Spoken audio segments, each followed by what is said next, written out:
Hi friends, welcome back. India shocks Canada. Preemptive diplomatic strike by Modi. चलो देखें, video शुरू करते हैं। वीडियो शुरू करने से पहले अगर आप चैनल पर नए हो और आपने अभी तक सब्सक्राइब नहीं किया तो जल्दी से पहले सब्सक्राइब के बटन और बेल आइकन को क्लिक कर लो ताकि आपको हमारे सारे न्यू वीडियोस के नोटिफिकेशन मिल जाएं जैसे हम अपलोड करें। अगर आपको वीडियो पसंद आता है प्लीज लाइक एंड शेयर। चलिए शुरू करते हैं। वो साक्ष्य अब लेके आते हैं, लेकिन भारत कहता है साक्ष्य तो भैया आप रख जाइए और एक काम करिए, आप भी यहां से निकल लीजिए। और उसमें भारत पर ऐसे आरोप लगाते हैं भारत मानो एक टेरर स्टेट हो। जी हाँ, आप इनकी जरा प्रेस कॉन्फ्रेंस सुनिए। भारत ने धोबी पिछाड़ मारते हुए अपने 6 भी बुला लिए, उनके 6 भी वापस भेज दिए।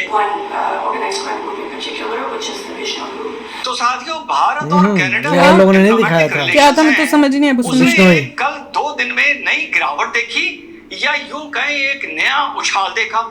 जस्टिन ट्रूडो जो अपनी कोलिशन गवर्नमेंट को बचाने में लगे हुए हैं पिछले 1 साल से, और ड्रामेबाजी के चक्कर में कनाडा का हाल से बेहाल हो गया है, उन्होंने एक नया तमाशा 2 दिन पहले शुरू कर दिया। वो नरेंद्र मोदी जी को दांव लगाना चाहते थे इंटरनेशनल डिप्लोमेसी में। उन्हें ये नहीं पता था कि सामने नरेंद्र मोदी जी हैं। इससे पहले वो दांव लगाते, नरेंद्र मोदी जी ने उनको धोबी पिछाड़ मार दिया।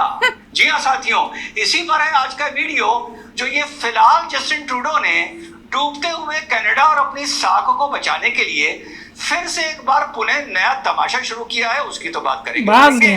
लेकिन इसके तार कनाडा की राजनीति से, कनाडा की सिख राजनीति से, ट्रूडो की सरकार से कैसे जाके जुड़ते हैं और ट्रूडो अब ये क्यों कर रहा है, इस पर भी बात करेंगे। सिख समुदाय का कनाडा में क्या महत्व है, इस पर भी बात करेंगे। ब्रीफ में काफी तो इनको बात पता चलेगा और कुछ सालों में। पसंद आए तो लाइक करिएगा, शेयर करिएगा। फिर रोएंगे। वहीं पे उन्होंने बना लेना एक अपना लैंड। नमस्कार, सत श्री अकाल, अस्सलाम वालेकुम, कैसे हैं जनाब। तो कनाडा और भारत के बीच में अंतरराष्ट्रीय अपने डिप्लोमेटिक रिलेशनशिप्स में साथियों जो ये नई गिरावट आई है, ये rarest of the rare cases में आती है। पुलवामा के बाद पाकिस्तान के साथ आई थी, जब भारत ने अपने डिप्लोमेट्स, अपने हाई कमिश्नर को वहां से विड्रॉ किया था। इसको आप गिरावट भी मान सकते हैं, पर जिस तरह से बार बार जस्टिन ट्रूडो अपनी गिरती हुई साख और सरकार को बचाने के लिए और कोलिशन को बचाने के लिए, जो आगे मैं आप लोगों को बताऊंगा, साल भर से ज्यादा से जो ड्रामेबाजी कर रहे थे, I feel he pushed his luck too far या he crossed the red line.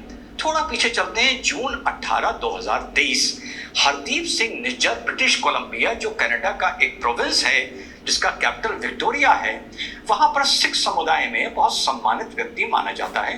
वहां के प्रमुख गुरुद्वारे का भी शायद ये इंचार्ज हुआ करता था। लेकिन कोई ये ढकी छुपी बात नहीं है, ये खुल के खालिस्तान समर्थक है, एक्सट्रीमिस्ट चरमपंथी विचारधारा रख और भारत विरोधी विचारधारा रख। गुरुद्वारे के बाहर जब ये गार्डन में टहल रहा था तो 18 जून 2023 को इसकी गोली मारकर हत्या कर दी जाती है। शुरू में ये लगता है ये एक साधारण कोई इंटरनल राइवलरी, किसी तरह की हत्या है, वही है। लेकिन उसके बाद सितंबर 2023 में यकायक हाउस ऑफ कॉमन्स कनाडा, यानी आप आसान भाषा में इसको कनाडा का पार्लियामेंट समझ लीजिए, वहां पर जस्टिन ट्रूडो खड़े होते हैं और एक अनाउंसमेंट करते हैं कि हरदीप सिंह निज्जर की डेथ में स्टेट ऑफ इंडिया इन्वॉल्व है and Indian high commissioner to Canada इसमें इन्वॉल्व है। उनका जस्टिन ट्रूडो का ये बयान आना और डिप्लोमेटिक रिलेशंस में समझ लीजिए उथल पुथल मच गई और एक उबाल आ गया। भारत ने तुरंत इसकी निंदा की, मिनिस्ट्री ऑफ एक्सटर्नल अफेयर्स ने तुरंत इसकी निंदा करी और उनसे यह कहा कि हवाई बात ना करिए, आपके पास अगर साक्ष्य हैं तो ये साक्ष्य सामने लाइए। इसी बीच अप्रत्याशित यूएसए बीच में कूद पड़ता है और यूएसए कहता है कि हमारे पास भी ऐसी कोई इंटेलिजेंस हमें इनपुट्स मिले हैं कि गुरपतवंत सिंह पन्नून को हत्या करने के लिए स्टेट वो भी तो हुआ था, जोर लगा रहा है, कर रहा है। ये बात तो यूएसए की साथियों यही खत्म हो जाती है, लेकिन कनाडा की ये बात खत्म नहीं होती। हमारे 4 भारतीयों को कनाडा इसके लिए गिरफ्तार कर लेता है और ऐसा लगता है कि ये मामला ठंडे बस्ते में चला गया।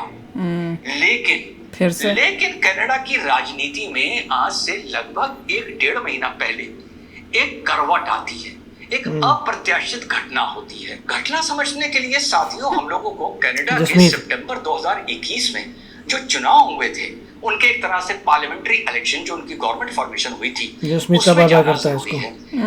338 वहां की सीट्स हैं, हाउस ऑफ कॉमन वो कहलाता है, और गवर्नमेंट बनाने के लिए कनाडा में आपको 170 रिप्रेजेंटेटिव्स आसान भाषा में मेंबर्स चाहिए होते हैं।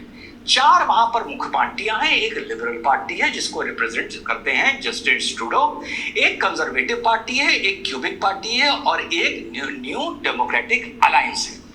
अब लिबरल पार्टी को वोट सीट्स मिलती हैं लगभग 160, कंजर्वेटिव को मिलती हैं 119, क्यूबिक पार्टी को मिलती हैं 32 और न्यू डेमोक्रेटिक अलायंस को मिलती हैं 25, जिसको लीड कर रहे हैं Jagmeet Singh. New democratic party का गठन 1962 या 1963 में हुआ था। कुछ वर्ष पहले जगमीत सिंह को उस पार्टी का लीडर चुना गया। तो जब इतने पागल हैं, उसको करने चाहिए ब्लॉक वाला जो दूसरा उसको ज्वाइन करवा लेते हैं। और 22 तक आते new democratic alliance Jagmeet Singh इनको अपना समर्थन दे देते हैं। पहले समर्थन देते हैं अनकंडीशनल, उसके बाद इनका समर्थन आने लगता है जैसे जैसे कनाडा का हाल बुरा होता है, जैसे जैसे कनाडा की एजुकेशन डाउनग्रेड होती है, जैसे जैसे वहां पर अकोमोडेशन प्रॉब्लम्स आती हैं, इन्फ्लेशन आता है, स्ट्राइक्स होने शुरू होते हैं। ट्रक वाले भी बेसिकली सिख ही होंगे। इंटरनेशनल चरमपंथियों को अजाइलम देने की, इमिग्रेशन अलाउ करने की जो नीति थी, उसके चलते इनकी सरकार चरमराने लगती है। उस सरकार को बचाने के लिए जो वहां की लिबरल पार्टी थी जस्टिन ट्रूडो की, ये डेमोक्रेटिक अलायंस जो जगदीप सिंह का था, जगमीत सिंह का, उससे ये समर्थन लेके सब जगमीत में पंगा पड़ा हुआ है इस मारे ताकि ये कोलिजन मजबूत रहे, अपीजमेंट के चलते, न्यू डेमोक्रेटिक अलायंस के चलते जो इनको समर्थन दे रहा था न्यू डेमोक्रेटिक पार्टी, उसको खुश करने के लिए इतने दिन से ये निज्जर का तमाशा और खालिस्तानी इसको समर्थन वगैरह वगैरह चल रहा था। ये है इसका पॉलिटिकल बैकग्राउंड। जगमीत ने बोला बाय बाय। बार पहले जैसा मैंने आपको बताया साथियों, कनाडा की राजनीति में एक करवट लेती है, कनाडा की राजनीति एक करवट लेती है और उथल पुथल मचता है। और जगमीत सिंह जस्टिन ट्रूडो से अनाउंस करते हैं कि कनाडा का हाल बेहाल होता जा रहा है, जस्टिन ट्रूडो हर तरीके से फेल हो गए हैं, जस्टिन ट्रूडो चुने हुए लोगों को सिर्फ सपोर्ट कर रहे हैं, उन्हीं की प्रोग्रेस हो रही है। पूरे कनाडा का बिल्कुल बुरा हाल है, जॉब्स नहीं है, accommodation, government accommodation, state accommodation नहीं है, उसके बाद हेल्थ केयर बिल्कुल डिटोरिएट हो गया है। तो ये देखते हुए मैं अपनी जो मैंने इनको समर्थन दिया था वो समर्थन, उसका तकलीफ कोई और थी उसको। और जो चुनाव 2025 में होने जा रहे थे अभी कराओ कह रहा था सरकार अब जस्टिस कराओ आज से 1-1.5 महीना पहले खतरे में आ जाती है। जगमीत सिंह को ये लगा कि भले ये हमारा अपीजमेंट हो रहा है, भले ये खालिस्तानी सेंट्रिक हैं, भले ये खालिस्तान आइडियोलॉजी को कनाडा में सपोर्ट कर रहे हैं, खुला भारत का झंडा जलाने दे रहे हैं, मोदी जी की जैसी चाहो आप उनका अपमान करने दे रहे हैं, लेकिन ये काफी नहीं है। अगर मैं जस्टिन ट्रूडो के साथ रहा तो आने वाले चुनाव में जो मेरी 25 सीटें हैं वो घट के कहीं 5 ना रह जाएं और हमारे डेमोक्रेटिक पार्टी को नुकसान ना हो जाए।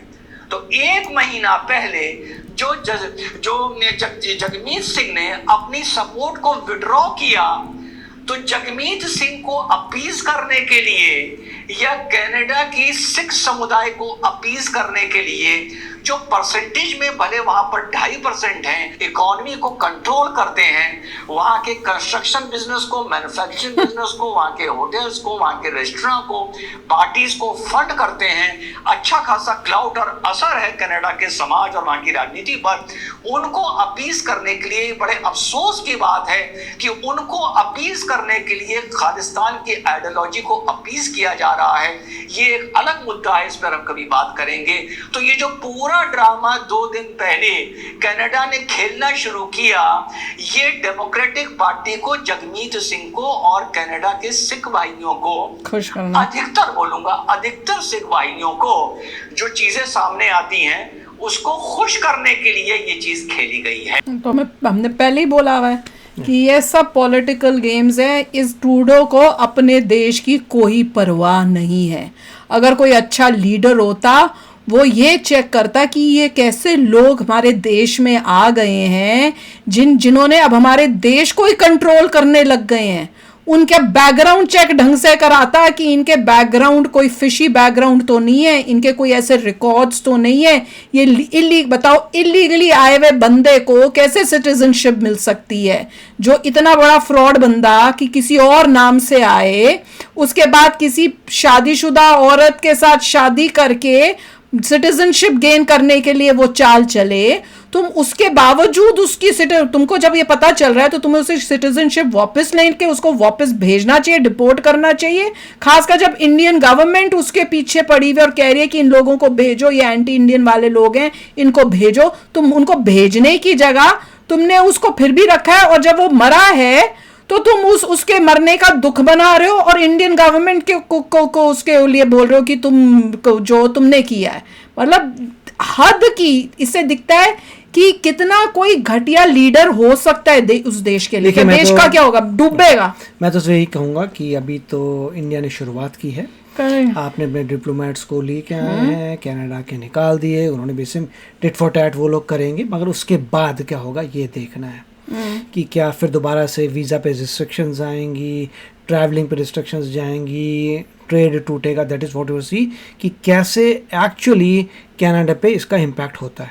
नहीं, इंडिया तो टस से मस नहीं होगा। स्टूडेंट्स को बोला जाएगा इंडियन स्टूडेंट्स को वहाँ मत जाओ। Something has to be done major कि उनको धक्का लगे वहाँ पे और अगले की गवर्नमेंट खत्म हो जाए। बिल्कुल, बहुत इंपॉर्टेंट है कि वहां पे इलेक्शन होके यहाँ से उससे बस वहां से निकले, तब एक बड़ा अच्छा मैसेज जाएगा। उसके लिए और कार्य करने पड़ेंगे और बाकी देशों को भी पता चलेगा कि अगर तुम हमारे देश के टेररिस्ट जो हैं उनको रखोगे तो हम तुम्हारे साथ भी जो है तो वही सलूक करेंगे जो यहाँ कनाडा से। क्योंकि डिप्लोमेट्स निकालने से सिर्फ उसकी गवर्नमेंट नहीं गिरेगी, और भी इंडियन गवर्नमेंट ने बहुत कुछ सोचा होगा।